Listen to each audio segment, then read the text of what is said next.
السلام علیکم۔ اعوذ باللہ من الشیطان الرجیم، بسم اللہ الرحمن الرحیم۔ آج تو زیادہ ہی اعوذ باللہ کہنا چاہیے، کیونکہ جو آج کا دیکھیں، یہ جو ہم نے کافی دیر تقدیر کے اوپر کافی لمبا اپنے پروگرامز کیے، تو ایک اور چیز ایسی ہی ہے جس کے اوپر کے لوگوں کو بہت زیادہ کنفیوژن ہے۔ حالانکہ اس میں کنفیوژن کا کوئی ہے تو نہیں، وجہ تو نہیں ہے، بٹ جو اس کے اندر وہ نکالنے والے ہیں نا، قرآن حکیم کے اندر سے کچھ یعنی کہ حجت نکالیں، وہ نکال لیتے ہیں۔ تو ہمیں کوئی اس کے اوپر فکر کرنے کی یا غصہ کرنے کی ضرورت نہیں ہے۔ ہم اپنی بات کرتے جائیں، وہ اپنی بات کرتے جائیں، لکم دینکم ولی دین، ٹھیک ہو گیا نا؟ تو وہ جو چیز ہے جس کو میں آج آپ کے سامنے رکھنا چاہتی ہوں اور اس کو ڈسکس کرنا چاہتے ہیں ہم، وہ ہے جی، بہت جگہ پہ آپ نے دیکھا کہ اللہ سبحانہ و تعالیٰ نے کہا، سوری جی، میں ایک چیز جو کل آپ کو بہت امپورٹنٹ تھی تقدیر کے معاملے میں اور شقا کے معاملے میں، جو شقاوت ہے، شقا کے معاملے میں جو بات تھی، وہ میں آپ کو اس کے لیے ایک دعا نبی کریم صلی اللہ علیہ وسلم نے بتائی ہوئی ہے۔ یعنی کہ یہ شقاوت جو ہے، یہ جو کہ اخیر پہ جا کے بندہ خدا نہ خواستہ پھر وہاں پھنس جائے یا اس سے کوئی ایسا ایکشن ہو جائے، تو اس سے پناہ مانگنے کے لیے نبی کریم صلی اللہ علیہ وسلم نے ایک دعا بتائی ہوئی ہے۔ تو وہ دعا یہ ہے، اللہم انی اعوذ بک من جہد البلاء و درک الشقاء وسوء القضاء و شماتۃ الاعداء، یہ باقی سارے ہیں، بٹ درک الشقاء کا مطلب کیا ہے کہ وہ جو شقاوت والی چیز ہے نا، وہ کہیں ہمیں آ نہ لے، آ نہ پکڑے، ٹھیک ہے؟ اس سے پناہ مانگ رہے ہیں کہ اللہ جی، وہ جو شقاوت والی چیز ہے نا، وہ کہیں ہمیں آ کے پکڑ نہ لے، ہمارے اوپر حاوی نہ ہو جائے۔ تو یہ دعا نبی کریم صلی اللہ علیہ وسلم نے سکھائی ہوئی ہے، اللہم انی اعوذ بک من جہد البلاء و درک الشقاء وسوء القضاء و شماتۃ الاعداء۔ تو یہ آپ لوگ یاد کر لیں، اور یہ ضرور دن میں 1 2 3 جتنی بار بھی آپ پڑھنا چاہیں، جتنی بار بھی آپ پناہ مانگنا چاہیں، اللہ تعالیٰ کی پناہ میں آنا چاہیں، آپ آ سکتے ہیں، ٹھیک ہے جی؟ یہ کل کی اس میں کہہ رہی تھی کہ میں یہ ضرور بتا دوں آپ کو دعا۔ یہ نبی کریم صلی اللہ علیہ وسلم کی دعاؤں میں سے جو بخاری کے اندر جو چیپٹر ہے نا دعاؤں کا، اس کے اندر ہے یہ کہ ان 4 چیزوں سے بھی پناہ مانگا کرو، ان 4 چیزوں سے، جہد البلاء، درک شقا، سوء القضاء، شماتۃ الاعداء، ان سے بھی پناہ مانگا کرو، ٹھیک ہو گیا جی؟ اچھا جی، جو ٹاپک ہمارا آج کا تھا وہ یشا کے اوپر ہے۔ شاء یشا، چاہنا، کسی چیز کو چاہنا کہ میں یہ کروں، ٹھیک ہے؟ یشا، شاء یشا، کسی چیز کو چاہنا کہ میں یہ کروں۔ چاہنا وہ والا نہیں، آئی لو یو والا نہیں، چاہنا وہ کہ جو ارادہ کرنا یا کسی کام کو کرنے کا سوچ لینا یا کسی کام کو کرنا، ٹھیک ہے؟ یہ ہے یشا کا مطلب۔ تو اللہ سبحانہ تعالیٰ نے کوئی، آپ ہزاروں دفعہ کہیں تو ہزاروں دفعہ کہا ہوا ہے کہ اللہ جو چاہتا ہے وہ کرتا ہے، حیثو یشا لمن یشا، جس کے لیے چاہتا ہے کرتا ہے، جہاں سے چاہتا ہے مدد کرتا ہے، یا جو کچھ بھی کرنا چاہے وہ کرتا ہے۔ بے شمار دفعہ ہے، بہت کچھ، تھوڑی سی میں آپ کو مثالیں دے دیتی ہوں تو اس میں سے آپ کو پتہ چل جائے گا کہ کیا میں کہنا چاہ رہی ہوں۔ جو ایک بات یہ مشرکین اور کافر اور وہ سارے کہتے تھے، وہ کہتے تھے کہ بھئی اگر اللہ تعالیٰ اتنا ہی علی کل شیء قدیر ہے تو ہمیں وہ پھر اسی پہ ہدایت کے راستے بھی چلا رہے تھا، وہ کیوں نہیں اس نے چلایا ہمیں؟ تو اللہ سبحانہ تعالیٰ کہہ رہے ہیں وَلَوْ شَاءَ اللَّهُ، اگر اللہ کی مشیت ہوتی، اس کو مشیت کا لفظ سمجھ لیں۔ مشیت کا مطلب جو اس کی رضامندی، اس کی خواہش، اس کا چاہنا، اس کی سلیکشن، اینڈ میں جو آپ کو بات پتہ چلے گی، مشیت کا مطلب اللہ کی سلیکشن ہے۔ اس سلیکشن کی بات آپ کو سمجھا دوں گی بعد میں۔ لیکن اللہ سبحانہ وتعالیٰ اس آیت میں یہ کہہ رہا ہے کہ اللہ تعالیٰ اگر چاہتا تو تمہیں ایک ہی امت بنا دیتا, سب کو ایک ہی جگہ پہ لگا دیتا, ایک ہی کام پہ لگا دیتا, ایک ہی ہدایت دے دیتا. لیکن وہ تمہیں کچھ دے کر آزماتا ہے اور کچھ تم سے لے کے آزماتا ہے. ٹھیک ہے, اپنے بندوں کو کچھ دے کے آزماتا ہے, یعنی کہ جو ہیو ناٹس ہیں, جو جن کے پاس بہت کچھ ہے, وہ ان کو ان کی دولت, ان کی اولاد, ان کی ہر چیز سے آزماتا ہے, اور جو ہیو ناٹس ہیں ان کو ان کی چیز میں آزماتا ہے کہ جس چیز پہ بھی ان کو دسترس حاصل ہے اس کے ساتھ وہ کیا سلوک کریں. ٹھیک ہے جی. پھر اللہ سبحانہ وتعالیٰ کہتا ہے کہ جو شرک کی روش پر اڑے ہوئے ہیں, وہ کہتے ہیں کہ اللہ تعالیٰ چاہتا تو ہمارے باپ دادا نہ ہمارے باپ دادا شرک کرتے, نہ ہم شرک کرتے. تو اللہ سبحانہ وتعالیٰ انہیں یاد کرا رہا ہے 172, یہ جو آیت وہ باپ دادا کی ہے, وہ 6 سورت کی 148 آیت ہے. اور جو وہ یہ اللہ سبحانہ تعالیٰ کہہ رہا ہے, تو جو میں نے تمہارے اندر عہد الست انکلکیٹ کر دیا ہوا ہے اور الہام کر دیا میں تمہاری تقویٰ اور فجور کے کیا چیز لمٹ کس سے کراس کرنے والی ہے اور کیا چیز جو ہے کانشیسنیس والی ہے, یہ سارا کچھ میں نے الہام کر دیا ہوا ہے. تو میں نے کیا کیوں ہے یہ عہد الست تم سے لیا کیوں تھا؟ لیا اسی لیے تھا کہ تم کہیں یہ نہ کہنے لگو کہ شرک تو ہمارے باپ دادا نے کیا تھا, ہماری پکڑ اس پر کیوں آپ کر رہے ہیں.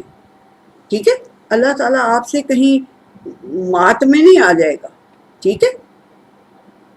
اچھا جی, اس کے علاوہ اور ایک آیت میں آپ کو بتاؤں, یہ ہے جی 10 کی 49. یہ کہتے تھے کہ تم اتنے بڑے رسول ہو, تم اتنا بڑا یہ تمہارا دعویٰ ہے کہ تم وہ مطلب اللہ کے رسول ہو, تو ہمیں وہ ہدایت دلوا دو نا اللہ سے. وہ کیوں نہیں ہمیں ہدایت دے دیتا, ہمیں بھی دے دے, ہمارے باپ دادا کو بھی دے دیتا.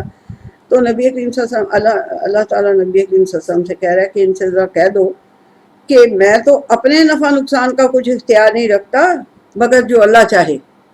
یعنی میرے اوپر بھی اللہ کی مشیت, اللہ کی سلیکشن میرے اوپر بھی ہے. یہ نہیں ہے کہ مجھے وہ جو مرضی دیتا, مطلب کہ میں کوئی وہ ہوں, جس کو اس نے سلیکٹ کر لیا اسے وہ دے گا. ٹھیک ہے جی. اور دوسری بات اللہ سبحانہ وتعالیٰ نے جو کہی ہوئی ہے, اما شاکرن اما کفورا قد تبین الرشد من الغی, راستے دونوں میں نے کلیئر کر کے واضح کر کے بتا دیے میں. ٹھیک ہے. اب جو چاہتا ہے کہ ہدایت کا راستہ پکڑے وہ اس کا پکڑ لیتا ہے, جو چاہتا ہے غی کا راستہ پکڑنا وہ اس کو پکڑ لے. میں کسی کو کان سے پکڑ کے نہیں راستے پہ لے کے آؤں گا. ٹھیک ہے. یہ بہت دفعہ ہے آپ کو کہ آپ دیکھیں گے کہ بھئی کہ کیوں یہ اللہ سبحانہ تعالیٰ کہہ رہا ہے یشاء یشاء. پھر جب اللہ کی ہی مرضی ہے, جو وہ چاہتا ہے وہ کرتا ہے, تو پھر ہم کیا, ہمارا کیا ہے وہاں پہ بیچ میں. ٹھیک ہے. یہ بہت بڑا کوشچن ہوتا ہے نا, کہ آپ لوگوں کے دلوں میں بھی ہوگا, بہت سے لوگوں کے دلوں میں ہوتا ہے. جس طرح سے تقدیر کے متعلق ہوتا ہے کہ جی وہ لکھی دی ہے اس نے, تو پھر ہم کیا کریں, وہ تو آپ کو کلیئر ہو گئی بات. اب یہ یشاء کی بات بھی اتنی ہی امپورٹنٹ ہے اور اتنی ہی الجھائی ہوئی ہے لوگوں نے. اچھا جی, اب کیا ہے, اب اللہ سبحانہ وتعالیٰ کہتا ہے, بڑے غور سے اس بات کو سنیں, دھیان سے اس بات کو سنیں, کہ اللہ سبحانہ وتعالیٰ کہتا ہے کہ اس دنیا کے اندر 2 ہی گروہ ہیں. ایک گروہ ہے حزب اللہ اور ایک گروہ ہے حزب الشیطان. ہاں ٹھیک ہے, بالکل ٹھیک, آراف والے, بالکل صحیح. آپ اس کا مطلب ہے کہ آپ پڑھتے ہیں اور آپ کو یہ خیال ہے کہ نہیں ایسی بات تو نہیں ہے, ایک آراف والے بھی تو ہوں گے نا, وہ درمیان میں آراف وہ جو دیوار ہوگی اس کے اوپر. یس, یہ پتہ ہے نا بات, باقی سب کو پتہ ہے یہ بات نہیں پتہ. اچھا, یہ ایسی بات ہے کہ اللہ سبحانہ وتعالیٰ جب بتا رہا ہے اپنی قیامت کا منظر, اللہ سبحانہ وتعالیٰ بتا رہا ہے کہ گروہ در گروہ ان کو لے کے جایا جائے گا, جو ہوں گے قصوروار ہوں گے, ان کا قصور جب ثابت ہو جائے گا تو پھر ان کو گروہ در گروہ جہنم کی طرف لے جایا جائے گا, اور کچھ ہوں گے جن کو گروہ در گروہ جنت کی طرف لے جایا جائے گا. تو کچھ ہوں گے, ایک دیوار ہوگی دونوں کے درمیان, ایک دیوار ہوگی, اس کے اس طرف جنت ہوگی اور اس طرف یعنی جہنم ہو جائے, اور اس دیوار کے اوپر کچھ لوگ کھڑے ہوں گے. بہت اچھا پوائنٹ آپ نے اٹھایا ہے, بہت اچھا پوائنٹ اٹھایا ہے, یہ کہ یہ کلیئر ہو جائے گی بات. تو وہ کیا ہوں گے, وہ یہ ہوگا ان کا معاملہ کہ وہ یہ امید کر رہے ہوں گے کہ ہمارا جو معاملہ ہے وہ یعنی کہ ایک جیسے بیلنس ہوتا ہے نا، تو وہ بیلنس تقریباً برابر ہے، برائیوں اور اچھائیوں کا بیلنس برابر ہے۔ اب کیا ہوتا ہے ہمارے ساتھ پتہ نہیں اب کیا ہوگا، جب جہنم والوں کو دیکھیں گے تو کہیں گے معافی دے دے اللہ جی، ہاں اس میں نہ ہمیں ڈالنا۔ جب دیکھیں گے جنت والوں کی طرف تو کہیں گے کاش اس کے اندر ہمارا کچھ ٹھکانہ مل جائے ہمیں، یا ایسا کر کے نا وہ اعراف کے اوپر لوگ کھڑے ہوں گے۔ وہ اب کیا ہوگا کہ ان کا بیلنس جو ہے نا وہ ایک طرح سے برابر ہی ہوگا چیزوں کا، مطلب اعمال کا۔ تو اللہ سبحانہ و تعالیٰ کی پھر وہ رحمت ہوگی ان کے اوپر، اور ان کو پھر اللہ تعالیٰ اپنی رحمت کی وجہ سے ان کو پھر جنت میں لے جائے گا۔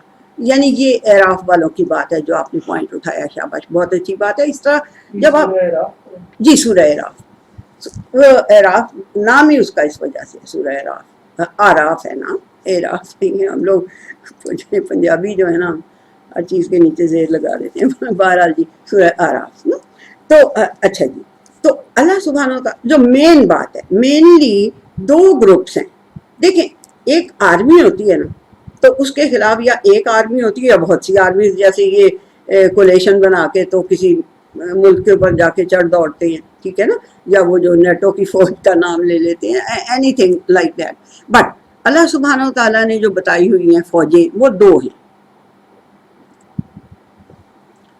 ایک حزب اللہ ہے، حزب اللہ اللہ کا گروپ، اور حزب کا مطلب ہوتا ہے کہ وہ لوگ، یہ لسان العرب کے مطابق آپ کو حزب کا مطلب بتا رہی ہوں، کہ وہ لوگ جن کا تھاٹ پروسیس ایک طرح کا ہوتا ہے، جن کا تھاٹ پروسیس ایک طرح کا ہوتا ہے۔ کیونکہ ان کا تھاٹ پروسیس ایک طرح کا ہوتا ہے اس لیے وہ پھر ایک ہی طرح ایکٹ بھی کرتے ہیں، کسی بھی ایکشن کا ان کا ریئیکشن جو ہوتا ہے وہ بھی پھر ایک ہی طرح کا ہوتا ہے۔ تو جب ایک ہی طرح کا ہوتا ہے تو وہ پھر، اور اللہ کی رحمت سے جو مومنین ہے اللہ سبحانہ وتعالیٰ کہتا ہے وہ تو بنیان مرصوص بن جاتے ہیں۔ پھر وہ کیونکہ سب کا ایک ہی طرح کی تھنکنگ ہوتی ہے، ایک ہی طرح کا ان کا ریئیکشن ہوتا ہے ہر کسی چیز کے بارے میں، تو پھر وہ ایک بڑی سیسا پلائی ہوئی دیوار کی طرح مضبوط ہو جاتی ہیں، ٹھیک ہے۔ وہ ہے حزب اللہ۔ اور حزب اللہ کے لیے اللہ سبحانہ وتعالیٰ نے کیا کہا ہوا ہے؟ ہاں ہوتے کون ہیں وہ، یہ تو میں نے آپ کو لسان العرب کا مطلب بتایا، میننگ بتایا نا اس کا۔ تو اللہ سبحانہ وتعالیٰ کہہ رہا ہے من یتول اللہ، جو اللہ سے دوستی رکھتے ہیں، جو اللہ کے ساتھ دوستی رکھتے ہیں، یتولا اس کے ساتھ اپنی ولایت کا رشتہ رکھتے ہیں، بڑا دلی تعلق رکھتے ہیں، اور اس کے رسول صلی اللہ علیہ وسلم کے ساتھ اور مومنوں کے ساتھ، جو دلی تعلق رکھتے ہیں اللہ تعالیٰ کے ساتھ، رسول اللہ صلی اللہ علیہ وسلم کے ساتھ، اور جو مانتے ہیں اللہ تعالیٰ کی باتیں، اور اللہ تعالیٰ کو بھی مانتے ہیں، اللہ تعالیٰ کی باتیں بھی مانتے ہیں، ان کو، وہ کون ہیں؟ وہ ہیں فَإِنَّ حِزْبَ اللَّهِ، تو یقین کر لو کہ وہی ہے اللہ کا گروہ، ٹھیک ہے نا۔ تھاٹ پروسیس ایک جیسا ہو گیا، ایک ماننا ہے اللہ کو، اس کو بھی ماننا ہے، اس کی باتیں بھی ماننی ہے، رسول اللہ صلی اللہ علیہ وسلم کو بھی ماننا ہے، ان کی حیثیت کو بھی ماننا ہے، ان کے اوپر ان کی حیثیت کو ایکنالج کرنا ہے، ان کی ساری باتیں ماننی ہے، ان سے آگے قدم نہیں بڑھانا، ان سے بڑھ کے بات نہیں کرنی۔ آپ پڑھ چکے ہیں یہ ساری قرآن حکیم کے اندر کہ ان سے آگے اپنا، اچھا یہ سورہ حجرات میں ہے، شاید ابھی آپ نے وہ نہیں پڑھی، لیکن سورہ حجرات میں نہیں، کہیں اور، بہرحال اللہ مجھے معاف کرے، اب مجھے وہ یاد نہیں ہے، بٹ یہی ہے کہ اللہ سے اور اس کے رسول صلی اللہ علیہ وسلم سے آگے مت بڑھو، don't be a step ahead, don't think yourself to be a step ahead of اللہ سبحانہ وتعالیٰ اور رسول اللہ صلی اللہ علیہ وسلم۔ یہ بات سمجھ میں آئی کہ نہیں آئی؟ نہیں آئی، آ گئی؟ اچھا ٹھیک ہے، آ گئی، آ جانی چاہیے بیٹے، نہیں آتی تو بتائیں۔ اچھا بہرحال وہ پھر یہ ہوتی ہے حزب اللہ۔ اور دوسری طرف کے، اور اس کے لیے اللہ سبحانہ وتعالیٰ نے کیا کہا ہے؟ 58 کی 22 آیت ہے، 58 کی 22 آیت ہے، اس میں اللہ سبحانہ وتعالیٰ کہتا ہے اللہ آگاہ ہو جاؤ، اللہ آپ لوگ اس اپنی عربک کی کلاس میں پڑھ چکے ہیں، اللہ ان حزب اللہ هم المفلحون، یقین کر لو کہ جو اللہ کی آرمی ہے نا وہی فلاح پانے والی ہے. اصل میں پوری ہر طرح کی فلاح اسی کو نصیب ہوگی. اور جو دوسری آیت ہے 58 کی 19 وہ کہتی ہے کہ الا ان حزب الشیطان هم الخاسرون، کہ یقین کر لو جو شیطان کی آرمی ہے نا وہی نقصان اٹھانے والی ہے. یہ اللہ تعالیٰ نے کلیئرلی 2 آیتوں میں بتا دیا کہ حزب اللہ فلاح پانے والی اور حزب الشیطان خاسرون، خسارہ پانے والی. ٹھیک ہو گیا جی. اچھا اب کیا ہوتا ہے، اب اپنی اس آرمی کے لیے، اپنی اس حزب اللہ کے لیے، اپنی اس فوج کے لیے، یہ باقاعدہ فوج ہے جس کو ہر محاذ پہ لڑنا پڑتا ہے، اپنے اس میں دماغی طور پہ، اپنے روحانی طور پہ، اپنی فزیکلی، ہر طرح سے اس فوج کو، اللہ کی اس فوج کو لڑنا پڑتا ہے. کیونکہ شیطان نے کیا کہا ہوا ہے؟ شیطان نے کہا ہوا ہے میں اس کے آگے سے بھی حملہ کروں گا، اس کے پیچھے سے بھی حملہ کروں گا، اس کے دائیں سے، اس کے بائیں سے، اس کے ہر طرف سے میں اس کے اوپر حملہ کروں گا، اور اس کی راہ ماری جو تیری طرف روڈ آ رہی ہے، 2 راستہ آ رہا ہے تیری طرف، اس کو کٹ کرنے کی کوشش کروں گا، انٹرسیپٹ کروں گا. یہ سارے آرمی کے ہیں نا. اللہ سبحانہ و تعالیٰ نے بھی کہا کہ جا اپنی آرمی، اپنے بینڈ باجے، اپنے سوار، اپنے پیدل، ساری قسم کی کیولری لے آ، اپنے وہ جو ہیں پیدل فوج جو ہوتی ہے وہ لے آ، وہ جو آگے آگے بینڈ باجا بج رہا ہوتا ہے جو خون گرمانے کے لیے آرمی کا، وہ بھی لے آ، سب کچھ لے آ، سب کچھ لا کے اس پہ چڑھائی کر دے میرے. لیکن جو میرے خالص بندے ہوں گے وہ تیری کسی بات میں نہیں آئیں گے، وہ تجھ سے تیرے ساتھ دوستی کرنے کی بجائے ان کی دل کے اندر میری دوستی ہوگی، اس لیے وہ تیرا کوئی بس ان کے اوپر نہیں چلے گا. تو اب مجھے بتائیں کہ آپ میں سے کوئی آرمی میں، اچھا آپ کا دوست گیا ہے آرمی میں، ہاں آپ کا بھی گیا ہے، چلیے ٹھیک ہے، آپ دونوں کے دوست آرمی میں گئے ہیں. آپ کو کوئی اپنا ایکسپیرینس بتاتے ہیں، کچھ بتاتے ہیں کہ سلیکشن کیسے ہوئی تھی ان کی، کچھ بتاتے ہیں؟ اچھا چلیے میں سب کو بتا دیتی ہوں کہ جی سلیکشن ایسی ہوتی ہے آرمی کی. پہلے تو ان کے فزیکل ٹیسٹ ہوتے ہیں بے شمار قسم کے کہ فزیکلی یہ اسٹرانگ ہیں کہ نہیں. اس کے بعد ان کے وہ ہوتے ہیں شاید ریٹن ٹیسٹ ہوتا ہے. پھر اس کے بعد جو فائنل ان کی سلیکشن ہوتی ہے اس میں کیا ہوتا ہے، اس میں بہت سے جنرل اور بڑے بڑے عہدے دار جو ہوتے ہیں وہ بیٹھے ہوتے ہیں بہت سارے ایک کمرے میں، ٹھیک ہے جی. اور پھر وہ اس بچے کا انٹرویو لیتے ہیں جو ان کے پاس آرمی میں جمع ہونے کے لیے آیا ہوتا ہے، وہ انٹرویو لیتے ہیں. وہ بچہ جب انٹر ہوتا ہے دروازے میں سے، وہ وہاں سے اس کی ہر ایکشن کو نوٹ کر رہے ہوتے ہیں کہ اس نے کھولنے کے لیے نوب کو کتنا مروڑا اور کتنا نہیں مروڑا، اس نے انٹر ہونے میں کیا کیا، اس نے اپنے پیچھے ڈور کو بند کیا یا نہیں کیا، آدھا کھلا چھوڑ دیا یا پوری طرح سے بند کیا، کیا کیا اس کے ایکشن. پھر وہ اس کے بیٹھنے کا کیا طریقہ ہے، اس کے اٹھنے کا، اس کا سوال کا جواب دینے کا، ہر طرح سے وہ اس کی پوری طرح سے عقل کی، اس کی فرما برداری کی کہ یہ کتنا فرما بردار ہر طرح سے اس کا ٹیسٹ لیتے ہیں. اب 100 بچے گئے ہوتے ہیں، ان میں سے صرف 10 سلیکٹ کرتے ہیں. وہ کیوں بھائی؟ باقیوں کو کیوں نہیں سلیکٹ کرتے؟ سب کو کیوں نہیں سلیکٹ کر لیتے؟ کبھی سوچے کیوں نہیں سلیکٹ کرتے؟ اس لیے کہ جو ان کا کرائیٹیریا ہوتا ہے، جو ان کا معیار ہوتا ہے، اس کے اوپر وہ پورے نہیں اتر رہے ہوتے کہ کل کو یہ ہماری باقی کی آرمی کا بھی ستیہ ناش ماریں، اس کا بھی مورائل ڈاؤن کریں. اگر یہ جو ہے کمزور بزدل قسم کا لڑکا ہے تو یہ ہماری باقی کی آرمی کو بھی خراب کرے گا، اس کو تو ہم نہیں سلیکٹ کریں گے. اور اسی طرح سے جو اس کی اگر کوئی تھاٹ پروسیس الٹا پلٹا ہے تو وہ کہیں گے کہ یہ اس کو تو ہم نہیں سلیکٹ کریں گے، اور وہ نہیں سلیکٹ کرتے. کیا کوئی آپ میں سے ان کو کوشچن کر سکتا ہے کہ آپ نے اسے سلیکٹ کیوں نہیں کیا؟ کر سکتے ہو کوشچن؟ نہیں کر سکتے، ٹھیک ہے نا. ان کو کوشچن نہیں آپ کر سکتے کہ آپ نے اپنی اس دنیا کی آرمی میں جمع کرنے کے لیے ہمیں سلیکٹ کیوں نہیں کیا.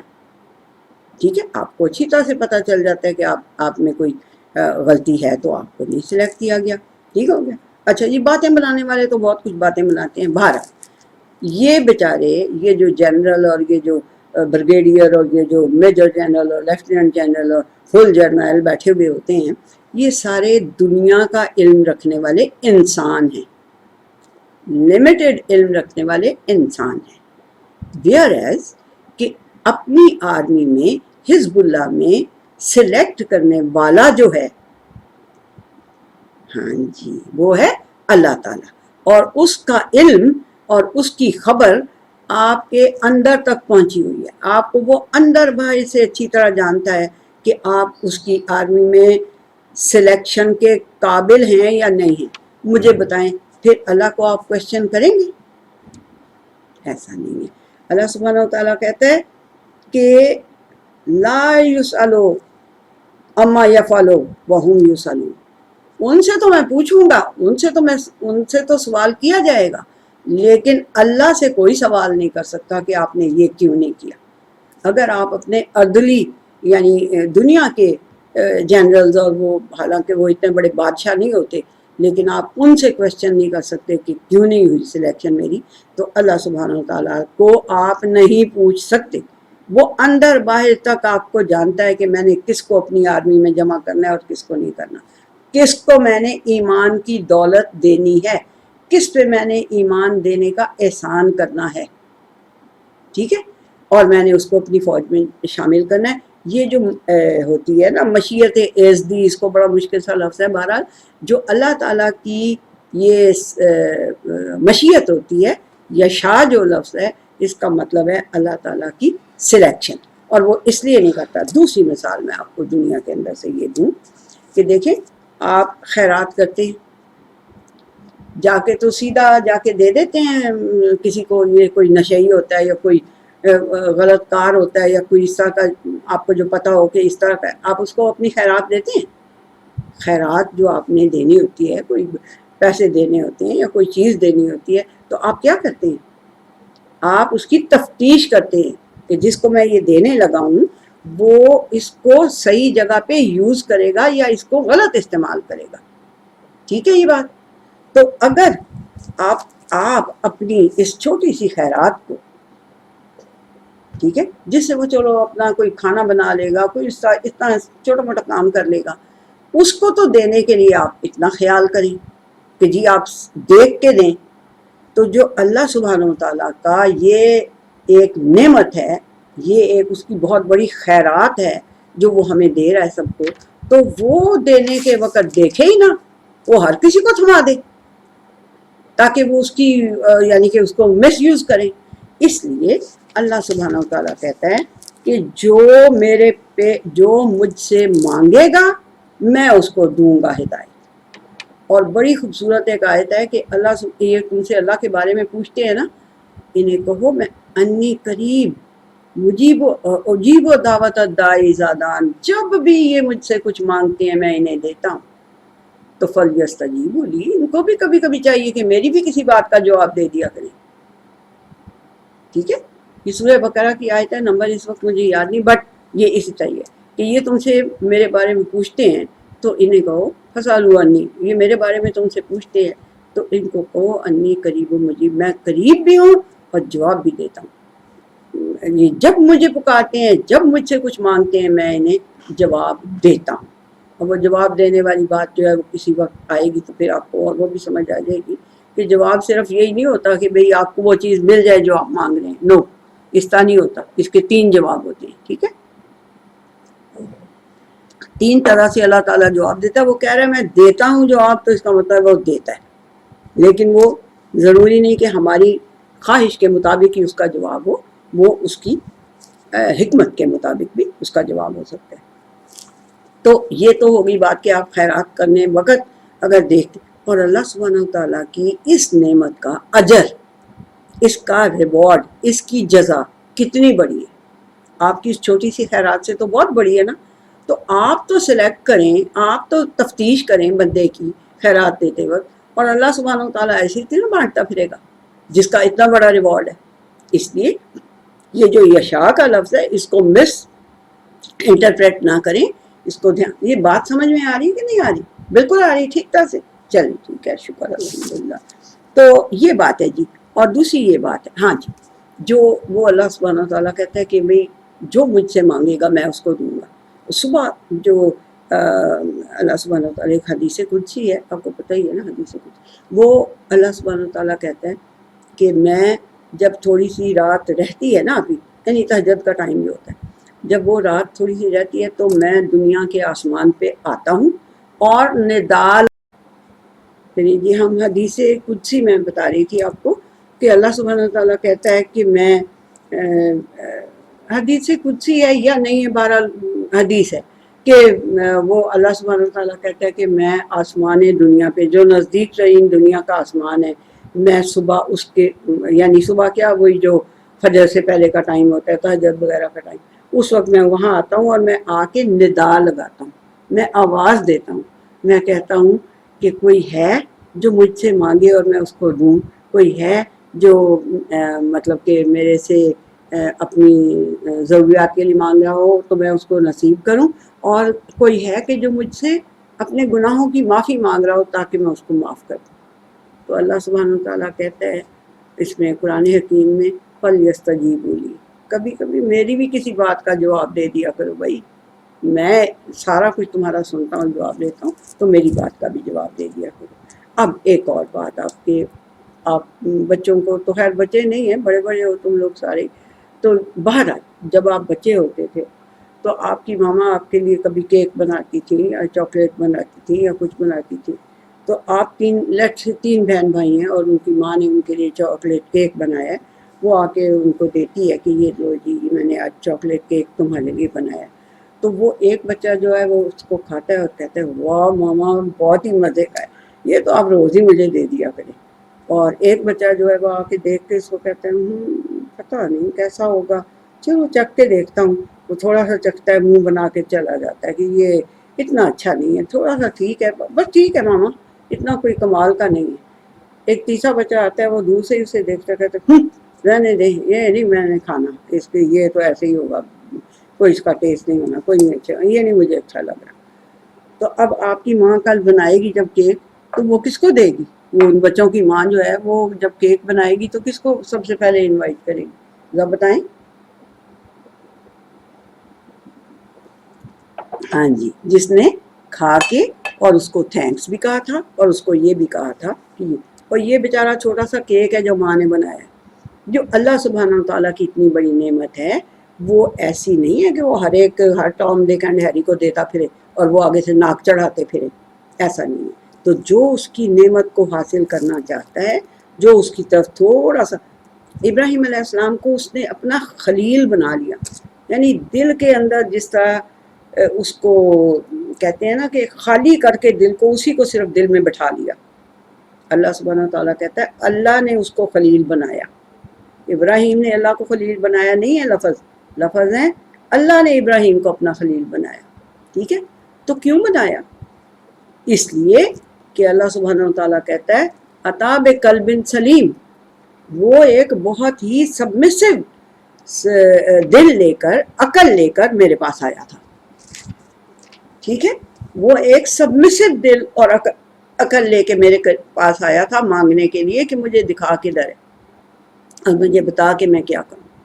ٹھیک، تو جو سبمسو دل یا عقل لے کے اللہ سبحانہ تعالیٰ کی طرف جاتا ہے وہ اس کو پوری طرح سے اس کا ہاتھ پکڑ لیتا ہے، اس کو ہدایت کے راستے پہ چلا دیتا ہے، اور اخیر پہ منزل اس کی ہم المفلحون والی ہوتی ہے، جو اللہ سبحانہ تعالیٰ نے کہا کہ میری فوج جو ہے ان حزب اللہ هو المفلحون، وہی ہم المفلحون، ٹھیک، وہی فلاح پانے والے ہوتے. تو جی یہ آج کی ہماری بات تھی یشاء کے متعلق، کہ یہ بھی تقریباً تقدیر تو خیر اور بھی زیادہ واسٹ ٹاپک تھا، یہ بھی کم از کم اس سے کچھ سمجھ میں آ گئی آپ لوگوں کو. چلیں ٹھیک ہے پھر جی، اللہ حافظ.